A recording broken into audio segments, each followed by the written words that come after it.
नमस्कार. Cook with Sonal या आपल्या यूट्यूब चॅनलमध्ये तुम्हा सर्वांचं पुन्हा एकदा खूप खूप स्वागत आहे. तर आज आपण पाकातले रव्याचे लाडू बनवणार आहोत. पाकातले रव्याचे लाडू बनवणं थोडंसं अवघड वाटतं आणि छोट्याशा चुकीमुळे सुद्धा हे लाडू बऱ्याचदा बिघडतात. तर माझ्याकडनं सुद्धा आज एक छोटीशी चूक झालेली आहे, ती मी तुमच्यासोबत शेअर करणार आहे आणि त्याचबरोबर ही चूक आपण दुरुस्त कशी करू शकतो ते सुद्धा आज आपण बघणार आहोत. बऱ्याचदा काय होतं, दिवाळीमध्ये आपल्याकडून एखादा पदार्थ फसला तर आपण निराश होतो आणि बाकीचे पदार्थ करण्यात सुद्धा आपलं मन लागत नाही. तर असं होऊ न देता फसलेला पदार्थसुद्धा आपण व्यवस्थित करू शकतो, हा आत्मविश्वास आपल्यामध्ये असायला हवा आणि त्यामुळे आपण फसलेला पदार्थसुद्धा छान असा दुरुस्त करू शकतो. तर असाच एक फसलेला पदार्थ मी आज तुमच्यासोबत शेअर करणार आहे. तर मस्त असे हे लाडू बनतात, अजिबात कडक होत नाहीत, तोंडामध्ये टाकताच विरघळतात. पाहू शकता, त्याला आपण बोटाने असं कुस्करलं तरी छान असे ते कुस्करल्या जात आहेत. तर रेसिपीला आपण सुरुवात करूयात. तर पाकातले रव्याचे लाडू बनवण्यासाठी अर्धा किलो रवा घेतलेला आहे. हा रवा आता आपण एका कुठल्याही भांड्याने मोजून घेऊयात. तर मी एक मध्यम आकाराची वाटी घेतलेली आहे. या वाटीने आता हा सर्व रवा मी मोजून घेत आहे. रवा घेताना आपण जो रवा शिरा करण्यासाठी वापरतो तोच घ्यायचा आहे. जाड रवा जो असतो तो घ्यायचा नाही. तर अशा सपाट वाटीने 3 वाटी हा रवा भरत आहे. तर बरोबर 3 वाटी असा हा रवा भरलेला आहे. सर्व माप आता आपल्याला एकाच वाटीने करून घ्यायचं आहे. रवा मी लगेचच कढईमध्ये टाकून घेतलाय. आता त्याच वाटीने आपल्याला पाऊण वाटी तूप घ्यायचंय. तर हे वितळून घेतलेलं साजूक तूप आहे. पाऊण वाटी म्हणजे अर्ध्या वाटीपेक्षा थोडंसं वरती आणि 1 वाटीला थोडं कमी. तर असं हे पाऊण वाटी तूप मी घेतलेलं आहे. हे तूप आता आपल्याला रवामध्ये टाकायचं आहे आणि मिक्स करून घ्यायचं आहे. तर 2-3 वेळेस थोडं थोडं करत हे तूप मी रव्यामध्ये चांगलं मिक्स करून घेते. यामुळे काय होतं, रव्यामध्ये छान असं हे तूप मुरल्या जातं आणि भाजत असताना आपल्याला रव्यामध्ये अजिबात तूप टाकायचं नाही.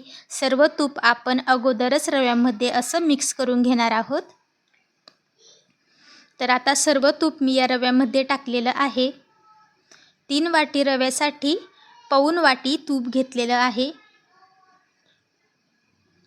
आता ही कढई जी आहे ती आपण गॅसवरती गरम करण्यासाठी ठेवूयात. आता आपल्याला सुरुवातीला 1 मिनिटासाठी गॅस मोठा ठेवायचा आहे आणि 1 मिनिटानंतर गॅस आपण लो टू मीडियम करून घेऊयात. कारण कढई पूर्ण थंड होती, त्यामुळे फक्त 1 मिनिटासाठीच गॅस आपल्याला मोठा करायचा आहे. आणि हा रवा छान असा आता आपल्याला मिक्स करत राहायचा आहे. आता हा रवा आपण व्यवस्थित असा भाजून घेऊयात. एकदा कढई थोडीशी गरम झाली की लगेचच आपल्याला गॅस लो टू मीडियम करायचा आहे आणि तशाच गॅसवरती हा रवा आपल्याला भाजून घ्यायचा आहे. कारण रवा जर आपण मोठ्या गॅसवरती भाजला तर खूप तो लालसरसुद्धा होतो आणि आतपर्यंत भाजल्या जात नाही. रवा भाजण्यासाठी थोडीशी जाड तळाची कढई घ्यायची, म्हणजे आतपर्यंत तो छान असा भाजला जातो. आता पूर्ण असं रवा हा आपल्याला भाजून घ्यायचा आहे. रवा भाजत असताना कढईच्या तळापासून तर वरपर्यंत व्यवस्थित हा रवा आपल्याला असा मिक्स करत भाजायचा आहे, म्हणजे संपूर्ण रवा जो आहे तो एकसारखा भाजला जातो. हा रवा आपल्याला थोडासा सोनेरी रंगावरती भाजायचा आहे, खूप त्याला लालसर होईपर्यंत भाजायचा नाही. आणि जेव्हा आपण याला मीडियमपेक्षा थोड्याशा बारीक गॅसवरती भाजतो ना, तेव्हा हा रवा अजिबात लाल होत नाही, थोडासा सोनेरी रंगावरती भाजला जातो आणि आतपर्यंत तो छान असा भाजला जातो. तर साधारण 15 ते 20 मिनिटांमध्ये हा रवा चांगला भाजला जातो. जर गॅस आपण व्यवस्थित असा लहानपेक्षा थोडासा मोठा गॅस आपण ठेवला तर व्यवस्थित असा हा रवा भाजतो. खूप मीडियमसुद्धा नाही आणि खूप बारीक नाही, बारीकपेक्षा थोडासा मोठा असा गॅस आपल्याला रवा भाजत असताना करायचा आहे, म्हणजे व्यवस्थित तो भाजला जातो. तर पाहू शकाल आता बरोबर 11 ते 12 मिनिटे झालेली आहेत आणि थोडासा रवाचा कलर जो आहे तो आता बदलू लागलेला आहे. अजून याला आपल्याला 2-3 मिनिटे व्यवस्थित असं भाजून घ्यायचं आहे. रवा भाजत असताना खूप पटपटसुद्धा हात चालवायचा नाही, तर हळूवारपणे हा रवा आपल्याला भाजून घ्यायचा आहे. म्हणजे काय होतं, हातसुद्धा दुखत नाही आणि रवासुद्धा व्यवस्थित असा भाजला जातो. तर मी याला थोडंसं धीरे-धीरेच असं मिक्स करत हा रवा व्यवस्थित असा भाजून घेते. तर पाहू शकाल आता थोडासा अजून याला मस्त सोनेरी कलर आलेला आहे. खूप लालसर असा हा रवा भाजलेला नाही. मस्त याच्यामधनं खमंग असा वास येतोय आणि व्यवस्थित असा हा रवा आता भाजला गेलेला आहे. तर 15 ते 16 मिनिटांमध्ये हा अर्धा किलो रवा भाजून झालेला आहे. आता गॅस मी बंद करून घेतला आहे, पण कढई थोडीशी गरम आहे, त्याच्यामुळे फक्त हा रवा मिक्स करून घेते, म्हणजे खाली तळाशी तो जास्त लाल होणार नाही. तर आता मिक्स करून सुद्धा झालेला आहे. आता आपण पाक बनवून घेऊयात. तर एका पातेल्यामध्ये 1.5 वाटी आपल्याला साखर टाकायची आहे. 3 वाटी रव्यासाठी 1.5 वाटी साखर घेतलेली आहे. तुम्ही ज्या भांड्याने रवा मोजून घ्याल त्याच भांड्याने अर्ध्या पटीने आपल्याला साखर टाकायची आहे. आता याच्यामध्ये 1 वाटी भरून आपल्याला पाणी टाकायचं आहे आणि याला चांगलं असं मिक्स करून घ्यायचं आहे. गॅस आता आपण चालू करून घेऊयात आणि साखर विरघळेपर्यंत आपल्याला व्यवस्थित असं हे मिक्स करत राहायचं आहे, म्हणजे साखर पातेल्याच्या तळाशी लागणार नाही. गॅस मोठा करायचा आहे आणि पाकाला उकळी आणून घ्यायची आहे. तर पहा आता याला उकळी येऊ लागलेली आहे. हा पाक आपल्याला मोठ्या गॅसवरतीच ठेवायचा आहे, त्यामुळे पाक पटकन बनला जाईल. तर पहा आता याला चांगली उकळी फुटू लागलेली आहे. असाच हा पाक आपल्याला 2 ते 3 मिनिटासाठी मोठ्या गॅसवरती उकळत ठेवायचा आहे. पाक बनवत असताना आपल्याला चमच्याने त्याला थोडंसं असं मिक्स करत राहायचं आहे, म्हणजे आपल्याला अंदाज येतो की पाक कुठपर्यंत तयार झालेला आहे ते. आणि मोठ्या गॅसवरती सुरुवातीला 2 मिनिटे हा पाक आपण असाच उकळत ठेवत आहोत. तर आता चमच्याने सतत असं आपण याला मिक्स करत राहायचं आहे आणि पाक थोडासा आपला चिकट असा वाटू लागला की गॅस आपल्याला लगेच बारीक करून घ्यायचा आहे.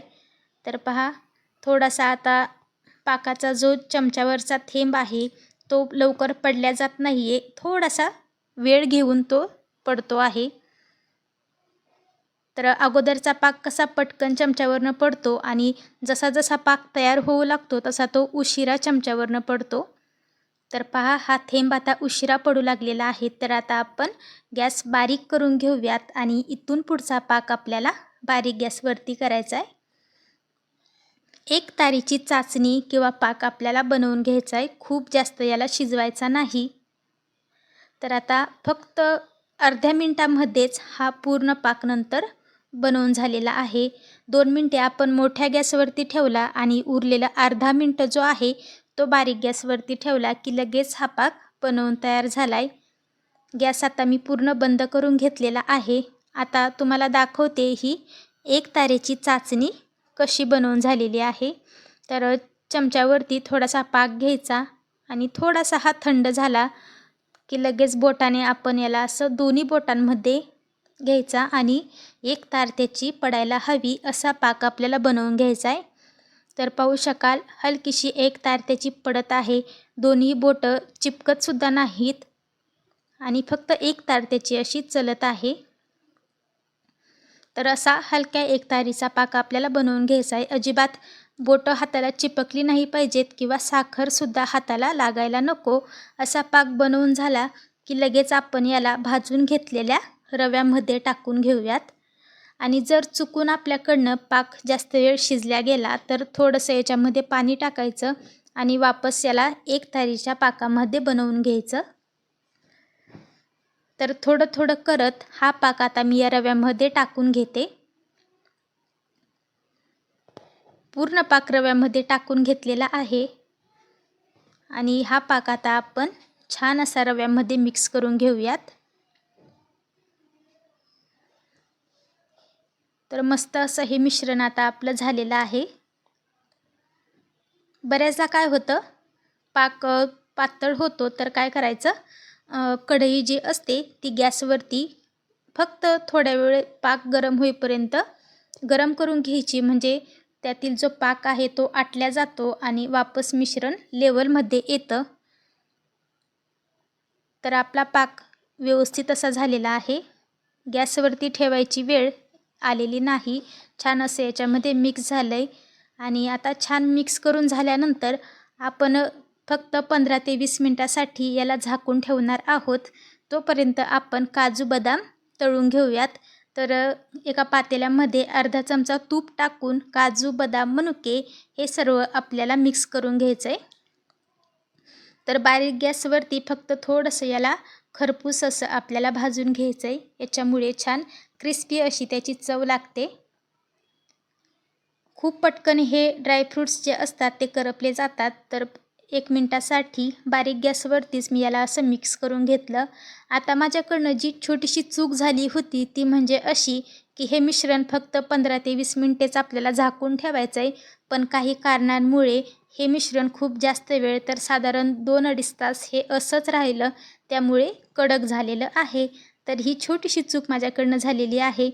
पण आपण याचे सुद्धा मस्त असे लाडू आता बनवून घेऊयात.